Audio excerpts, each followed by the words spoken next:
We're surrounded by stuff made from crude oil. Everything from the gas in our cars to the plastics in our phones. But how in the world do we get all of that from a single barrel of black goo? Well, today, we're going to dive into the first and, honestly, the most clever step in that whole journey, a process called atmospheric distillation.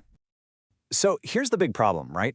Crude oil isn't just one thing. It's this messy, complex soup of hundreds of different molecules. To make anything useful out of it, you first have to sort them all out, meticulously. And that whole sorting game, it all begins with distillation.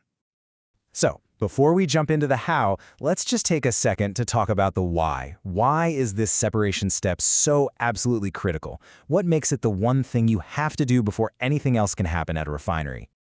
Think about it like a big bag of mixed nuts. You can't make peanut butter until you get all the peanuts separated from the cashews, the almonds, and everything else. It's the exact same idea here. You can't get jet fuel until you separate out its specific molecules from the ones that are going to become asphalt or gasoline. Distillation is basically the refinery's giant, high-tech sorting machine. The key to this whole sorting process is heat. But, and this is a big but, it's not as simple as just cranking up the temperature. The way they do it is incredibly deliberate, starting with this very careful two-step warm-up. So first, the crude oil gets preheated to about 215 degrees Celsius. It's a gradual warm-up. Only then does it get sent into a furnace for that final push, all the way up to 350 degrees. So why the gentle start? I mean, why not just blast it with heat from the get-go? Well, the answer is all about preventing a really, really bad problem. And that problem is called thermal cracking. If you heat the oil too fast, all those valuable long molecules literally shatter. They break down into useless stuff like solid coke and gas. And that doesn't just ruin the product you're trying to make, it can actually clog up and destroy millions of dollars worth of equipment. So yeah, that gradual heating process is absolutely crucial. It's protecting both the product and the refinery itself. Okay, so once the oil is safely heated up to that perfect 350 degrees, it's finally ready for the main event, the massive atmospheric distillation tower. This hot mixture of liquid and vapor gets pumped into a specific part of the tower called the flash zone. And man, that name is perfect, because the second it hits the lower pressure inside that tower, all the lighter components in the mix just instantly flash into vapor. It is a moment of sudden, really dramatic separation. And from that moment on, some really basic physics just takes over.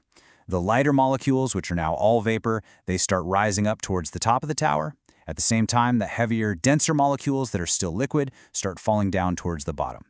The great sorting has officially begun. But there's another really clever trick they use here. Steam is shot in from the very bottom of the tower. And this does three incredibly important things. One, it helps some of those heavier liquids vaporize at a lower temperature. Two, it helps protect sensitive molecules from that thermal cracking we talked about. And three, it just keeps everything inside the tower flowing nice and stable. It's such a simple idea, but it makes the whole system way more efficient and a lot safer. Now, the real secret to getting this separation so perfect is the temperature inside the tower. It's not the same all the way through. It's designed to have a very specific temperature gradient. It's hottest at the bottom, around 350 degrees, and gets progressively cooler as you go up. So as those vapors rise, they cool down. And as they hit just the right temperature, different components condense back into a liquid on a series of trays, all perfectly sorted by their boiling points.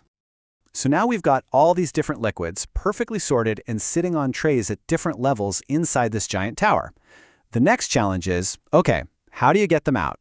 And the solution is actually way more elegant than you might think. It's easy to picture this as just getting one light product from the top and some heavy sludge from the bottom. But as our source material points out, the reality is way more sophisticated than that. What engineers use is a process called side draw-off. All along the side of the tower, there are pipes ready to pull out the specific liquids that have collected on the trays at that level. This lets them get a whole bunch of different, distinct products like kerosene for jet fuel or diesel for trucks, all from one single tower, all at the same time. It's incredibly efficient. And it's really important to remember that this giant tower is just the first stop. Every product that gets drawn off the side begins its own unique journey. Maybe it goes to a smaller stripper column to get purified even more, or maybe it heads off to be cooled down and sent for final processing. So, we've seen how the tower separates all the different parts of the oil, but there is one final piece of the design that is just truly ingenious. It's a concept that ties the entire process together in this beautiful, efficient loop. Let's go all the way back to the beginning for a second. We said that cold crude oil was preheated in heat exchangers before it ever went into the furnace. But what was on the other side of that exchanger? Where was all that heat coming from? The answer is so simple and so brilliant. The heat was coming from the hot, refined products that were being drawn off from that very same tower. And this is where the whole design just comes full circle. It's a perfect loop. The hot outputs are used to heat the cold inputs. Instead of just letting all that heat go to waste, it's recycled right back to the start of the process. It saves a mind-boggling amount of energy and fuel.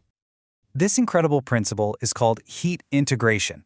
And as the source material puts it so well, it's where all wasted energy is transformed into a helpful tool in another step. It's a design philosophy that basically turns the system's own output into its own fuel, creating this highly efficient, almost self-sustaining system. It's just brilliant. This kind of elegant, efficient design is often buried deep inside industrial processes we just never think about. It really leaves you with a question, doesn't it? What other engineering genius is out there, hiding in plain sight, just quietly powering our everyday world?